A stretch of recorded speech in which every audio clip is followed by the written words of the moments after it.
17/8/2026 திங்கட்கிழமையில ஆடி 32ஆம் நாள்ல நாகபஞ்சமி.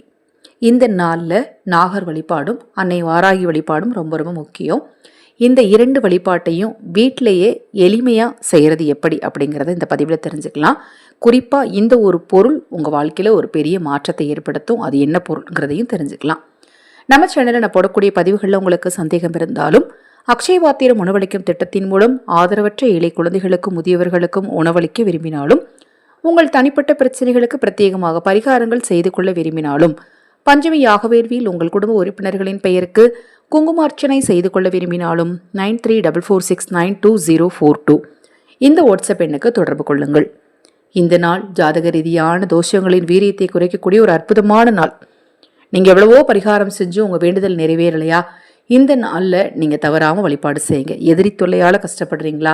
தீய செய்வினை பாதிப்புகளால் குடும்பத்தில் தொடர்ந்து பிரச்சனையா? பஞ்சமி நாளை தவற விடாதீங்க. வாராகிய மனதார மனமுருகி வேண்டிக்கோங்க. அது மாதிரி நாகபஞ்சமி நாகர் வழிபாட்டிற்கும் ஒரு முக்கியமான நாள். பொதுவாக கணவன் மனைவி பிரச்சனை அப்படின்னாலே ராகுகேது தோஷம்தான். இந்த தோஷத்தால் குடும்பத்தில் நிம்மதியே இருக்காது. எதற்கெடுத்தாலும் சண்டை பிரச்சனைன்னு இருக்கும். அந்த பிரச்சனைகள்லாம் உங்களுக்கு குறையணும் அப்படின்னா இந்த நாளில் நான் சொல்கிற மாதிரி இந்த வழிபாட்டை மட்டும் நீங்கள் செய்யுங்க. நீங்கள் கோயிலுக்கு போய் வழிபாடு செய்கிறீங்கன்னா வீட்டில் இந்த ஒரு பொருளை பூஜையில் எடுத்து வச்சு ஒரே ஒரு விளக்கு மட்டும் ஏற்றி வச்சுட்டு போங்க. இல்லைங்க நான் வீட்டில் தான் வழிபாடு செய்வேன் அப்படின்னா பூஜை அறையை சுத்தம் பண்ணி வாராகிக்கு நல்ல செவ்வரளி பூக்கள், அதாவது நல்ல சிகப்பு நிறத்தில் இருக்கக்கூடிய செவ்வரளி அல்லது சிகப்பு நிறத்தில் இருக்கக்கூடிய ரோஜா மலர், இதை நீங்கள் சாற்றி வழிபாடு செய்யணும். வாராகிக்கு தேங்காய் தீபம் ஏற்றுபவராக இருந்தாலும் சரி, 5 அகல் விளக்கு எடுத்து 5 விளக்கு நீங்கள் ஏற்றுறவங்களா இருந்தாலும் சரி, ஒரே குத்து விளக்கில் 5 முகத்தில் திரி போட்டு தீபம் ஏற்றுறீங்களா இருந்தாலும் சரிங்க.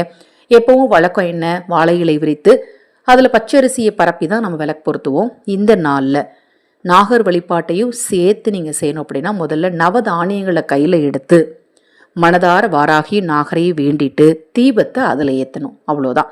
அதுதான் ரொம்ப ரொம்ப முக்கியமான ஒரு செயல். நீங்கள் தீபத்தை ஏற்றும் போது எப்பவும் இல்லாமல் நவதானியத்தின் மேலே ஏற்றணும். அந்த நவதானியங்களை என்ன பண்ணணும்னா மறுநாள் ஏதாவது ஒரு விருட்சத்துக்கு அடியில் கொண்டுட்டு போய் போட்டுட்டு வந்துடணும்.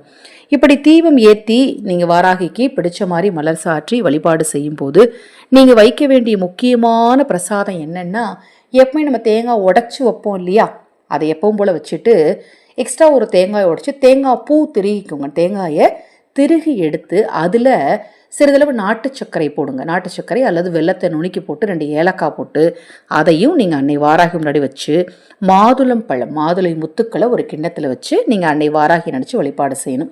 இதில் இப்போ இவ்வளோ பூஜைகள் செஞ்சோம், இது எல்லாமே வாராகிக்கு தான். ஆனால் நீங்கள் வைக்கக்கூடிய அந்த நவதானியங்கள் வைக்கிறீங்க இல்லையா, அது நாம் நாகரை நினச்சி ஜாதக ரீதியான தோஷங்களின் வீரியம் குறையணும்னு வேண்டிக்கிட்டு வைக்கக்கூடிய நவதானியம் நாகர் வழிபாடு.